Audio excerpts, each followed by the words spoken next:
Do you have questions about your health? Do you need to find out what's keeping you from feeling your absolute best?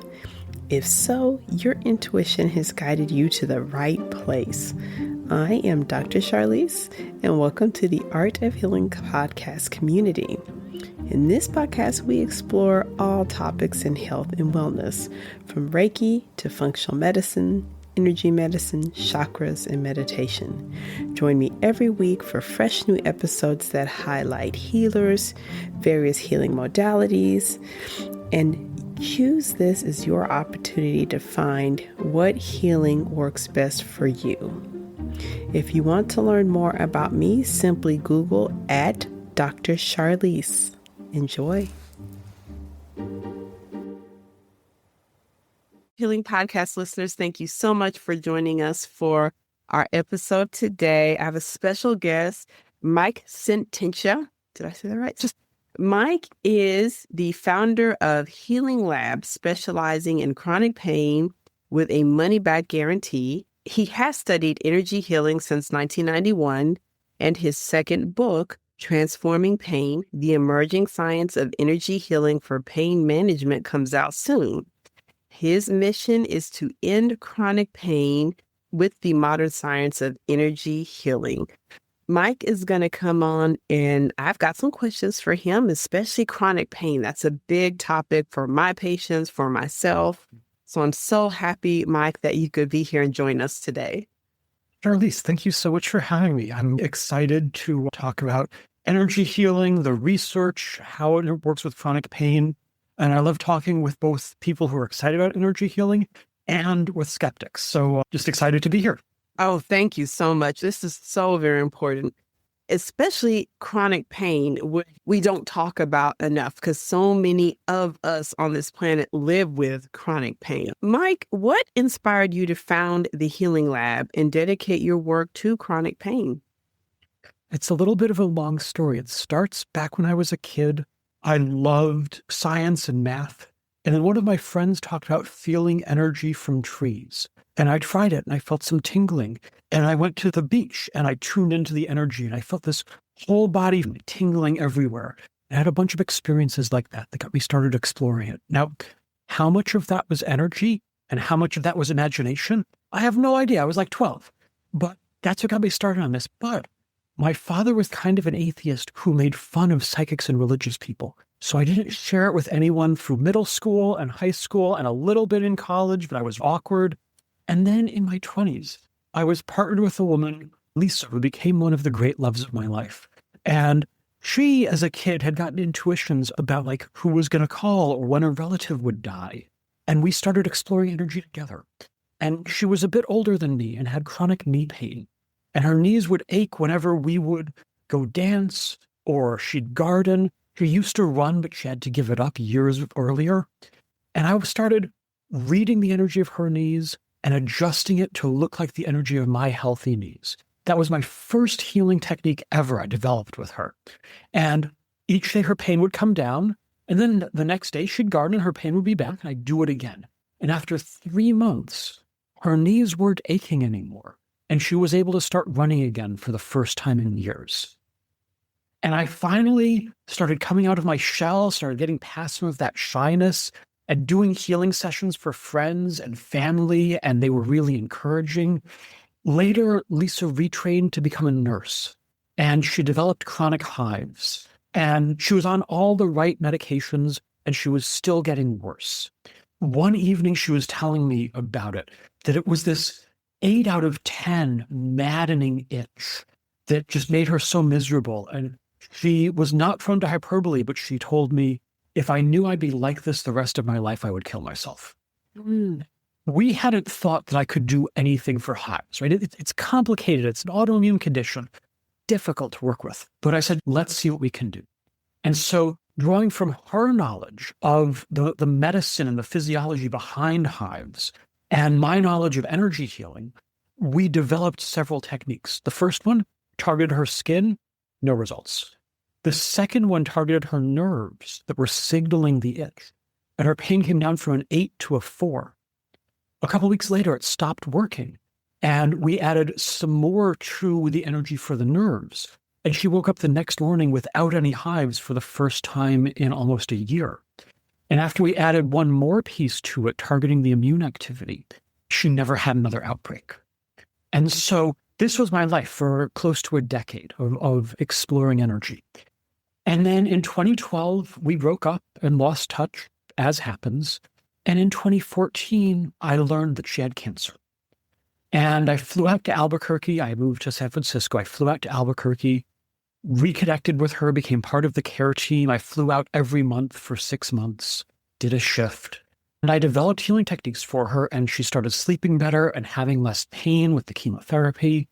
And in March of 2015, she finished her second round of chemo, and she still had cancer. And she died a few months later. And I mourned, but I also began to dream of all of the people with chronic pain who need help, of what I might be able to do if I could partner with medical researchers to really deeply understand conditions and develop healing techniques for them. And I started Healing Lab a few months later. One of the centerpieces of it then and now was this money back guarantee, right? You only pay, there's no upfront payment. You only pay if you love the way you feel. And it's guaranteed for a month. So if the results wear off early, you get a free session to get it working again. I call it a touch-up session, or you get a full refund. And so I started reaching out to clients every week to see how they were feeling and make sure that it was working for them. And I discovered I was a lot less good at energy healing than I thought I was. It was wearing off for people, right? They'd feel great, and then a week later, sometimes less than a week later, it would wear off and they need a touch-up. And it was a big blow to my ego, and it was hard to take, but I embraced that that's part of getting better. And so I would do these touch-up sessions, and I'd figure out what went wrong, what made the energy stop working, and I'd fix it. And then I'd carry that forward into all of my other healing sessions and do it a little bit better. And it turns out you do that for 10 years, and you get a lot better at what you do. And so these days, it's still how I do things. About 3/4 of my clients, they need the one session a month. About 1/4 of my clients, they need a touch-up session midway through, and I'm still making improvements and figuring out why and making it a little more reliable. And then I have one client who has arthritis in every single finger joint. And she, for whatever reason, is really sensitive to shifts in energy. And she, at first, was needing a touch-up every few days.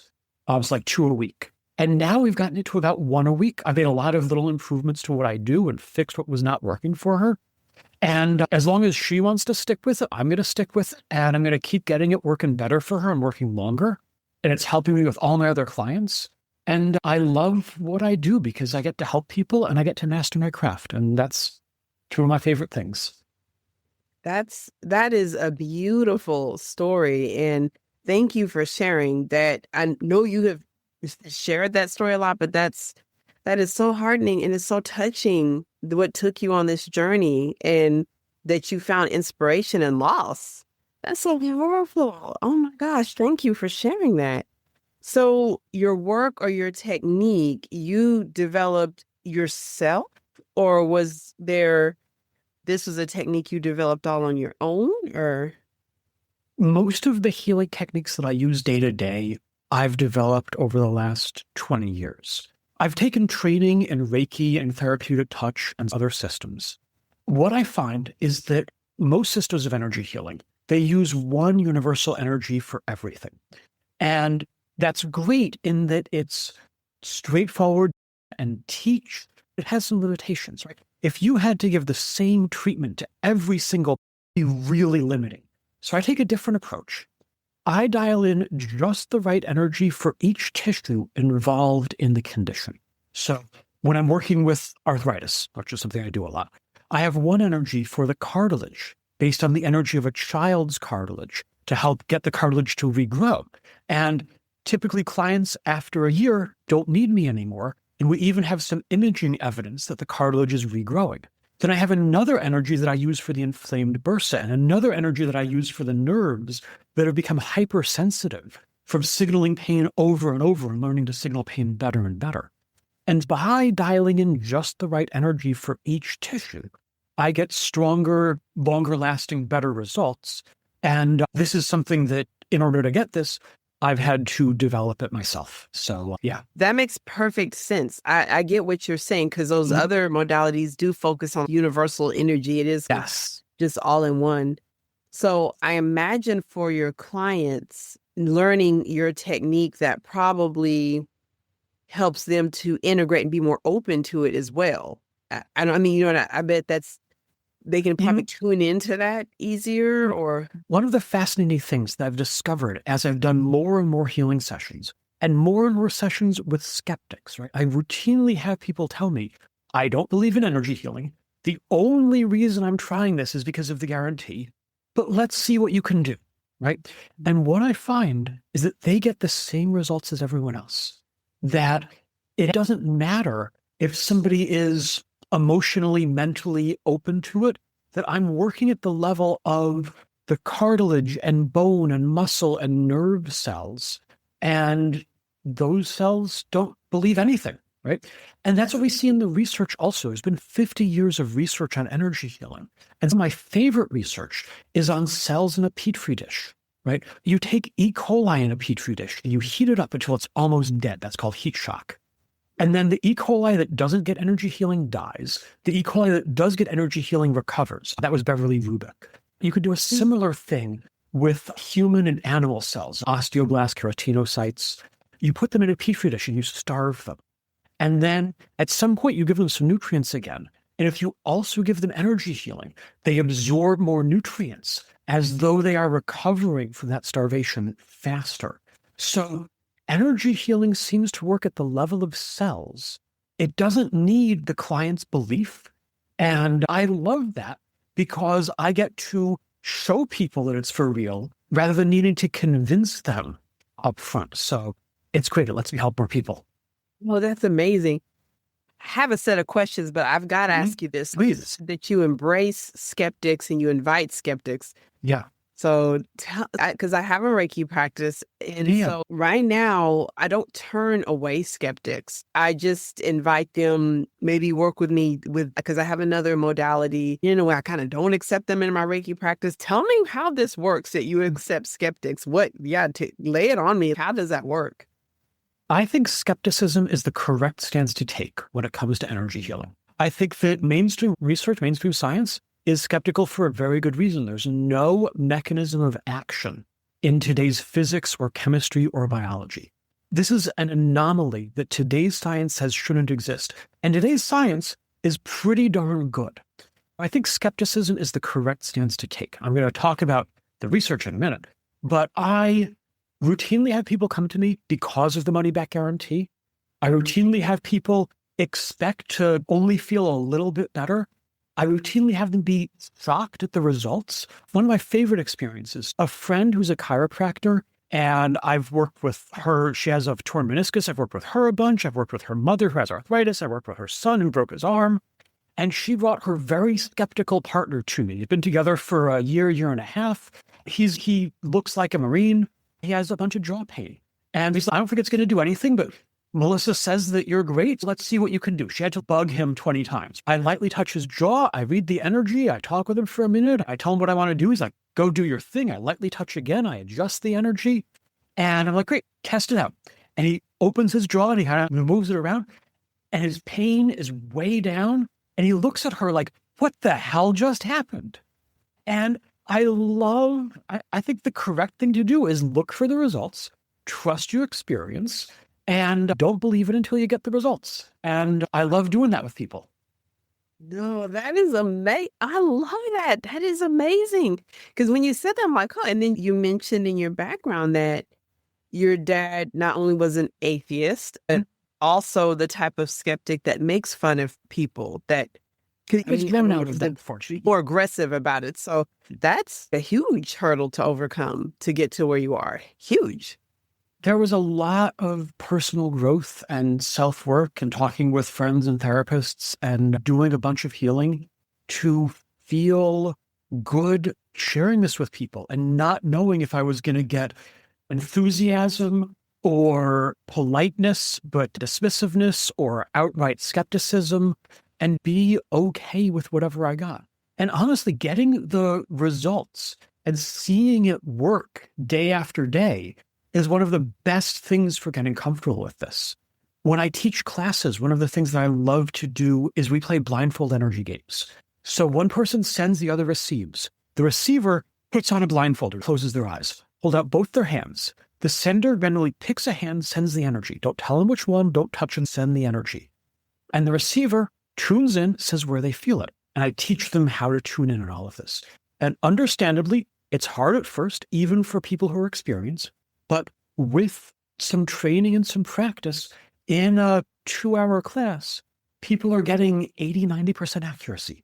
And it's so cool seeing the kind of confidence that comes from that, seeing people move from convincing themselves, talking themselves into believing in energy, to having this grounded experience of course energy is real. I have data.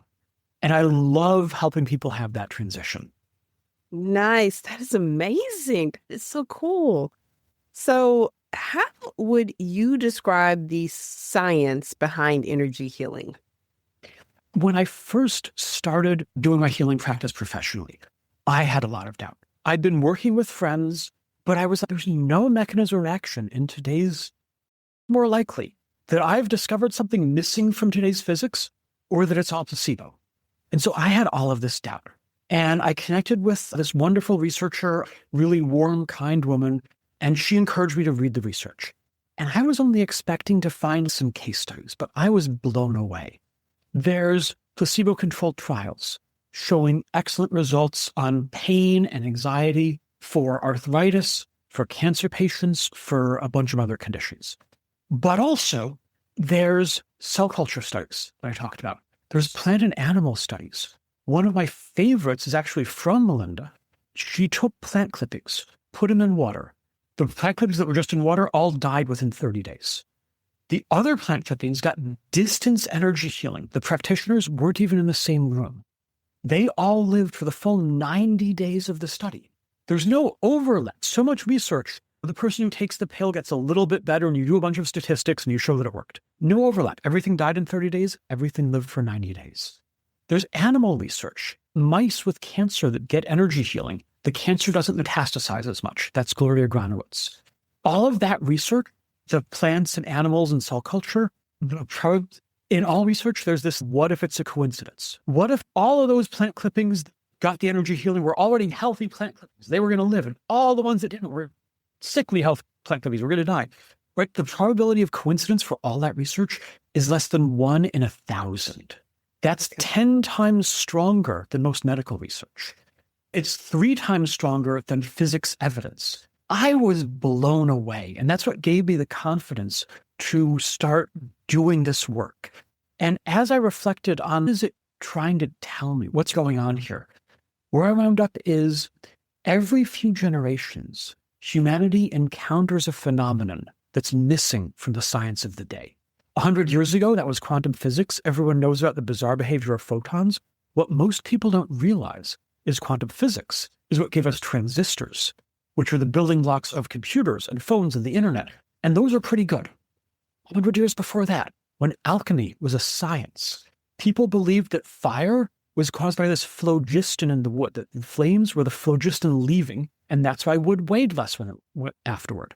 This researcher, Anton Lavoisier, started weighing different materials as they burned. And he discovered that magnesium weighs more when it burns. Now, if phlogiston theory is correct, if the phlogiston has left, it should weigh less. Now, you and I know magnesium weighs more after burning because magnesium oxide is a solid. So the magnesium has picked up oxygen atoms, and now it weighs more. But half of those words didn't exist back then. This is widely regarded as the dawn of chemistry, and it's actually where Lavoisier coined the word oxygen. Chemistry's pretty good. Oxygen wasn't. The matter was always, the word didn't exist until the 1700s. 100 years before that, when people thought that diseases were caused by demons and bad air, malaria literally means bad air. Breakthroughs in glassmaking led to the first lenses.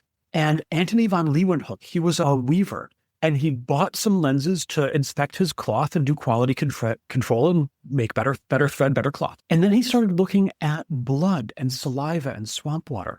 And he was the first human to see single-cell organisms. He called them animalcules, like animal molecule. And it was a long path, but that led to the germ theory of disease and modern medicine. And antibiotics and vaccines are pretty good too.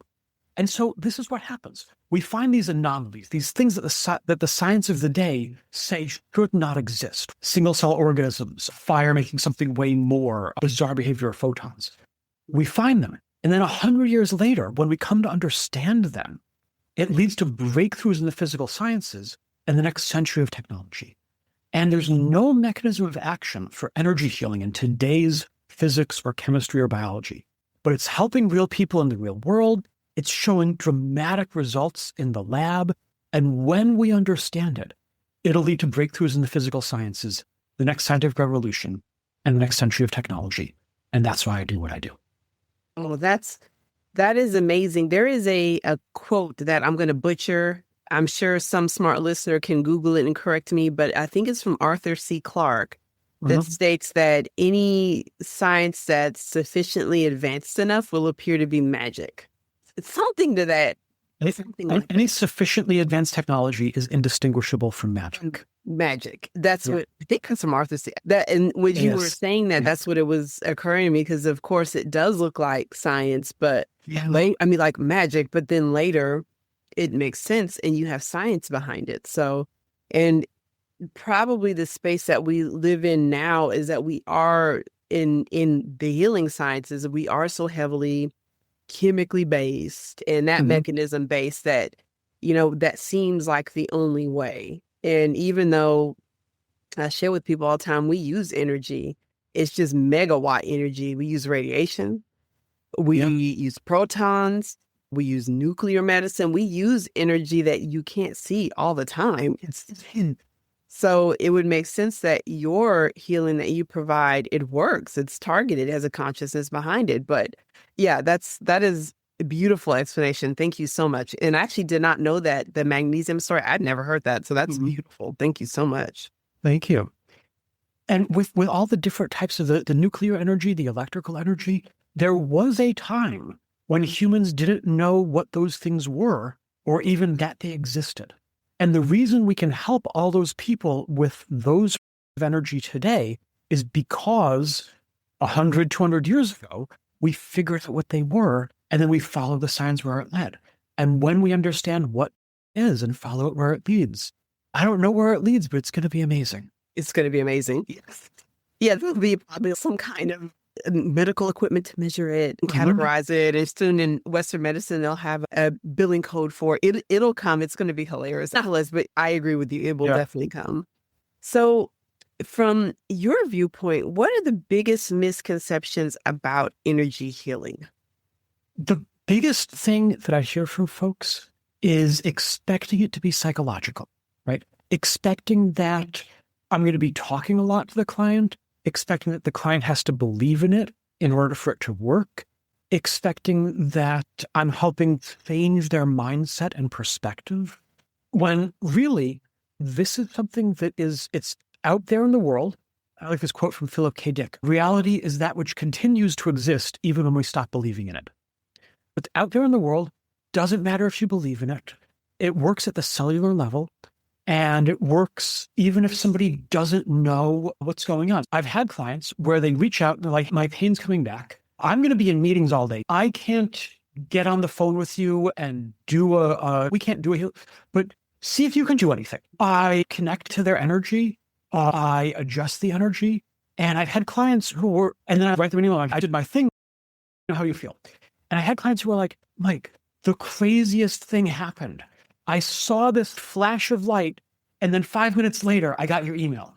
Or the craziest thing happened. My pain went away in the meeting, and I looked at the clock to see what time it was. And I thought, I wonder if Mike just did a thing. And then when I got out of my meetings at the end of the day, you sent an email right then. And so it works even if people don't know that it's happening.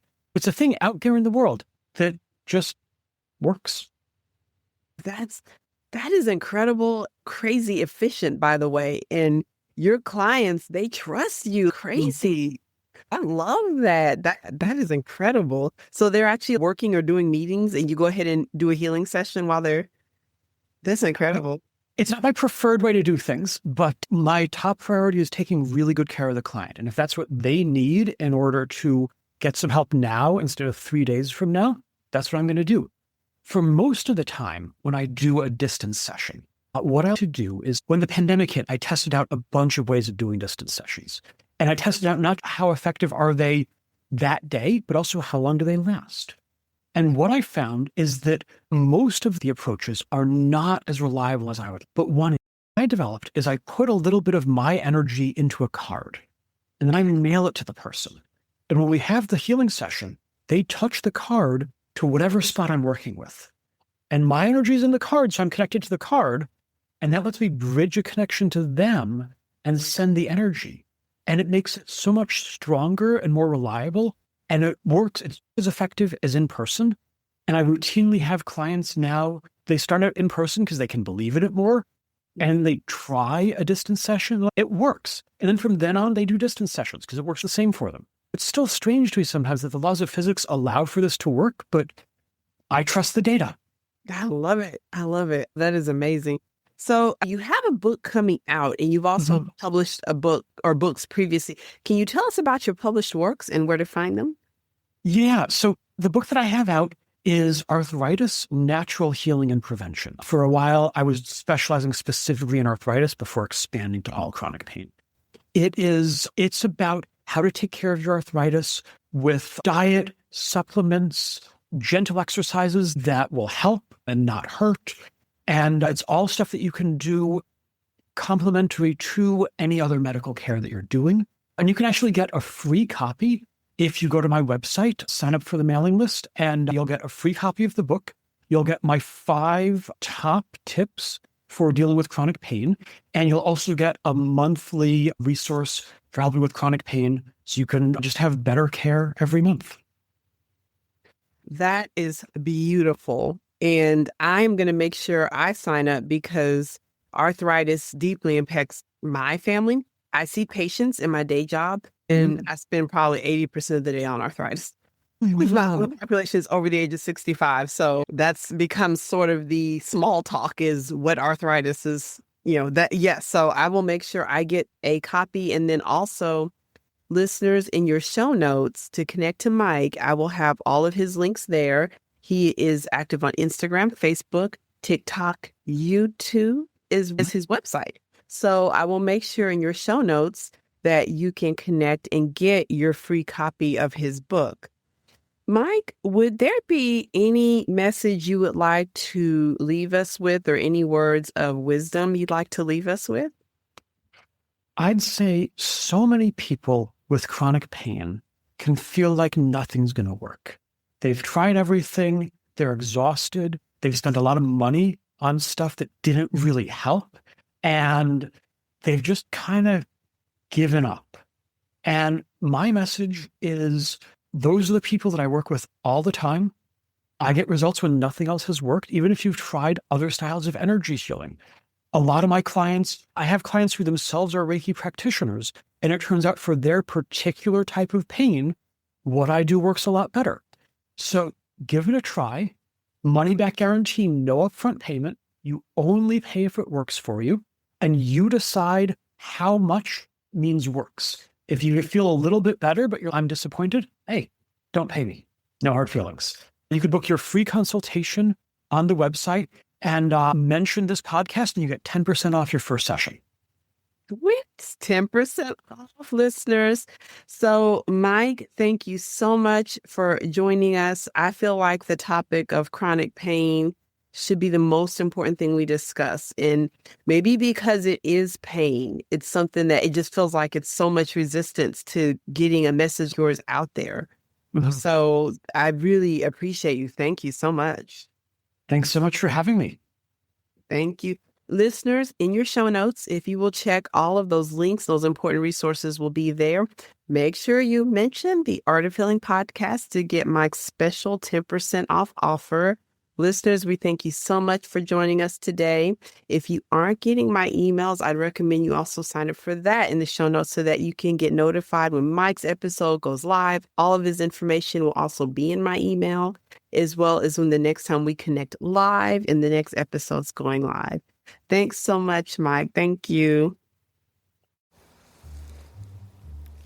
Thank you so much for joining during this episode of the Art of Healing podcast.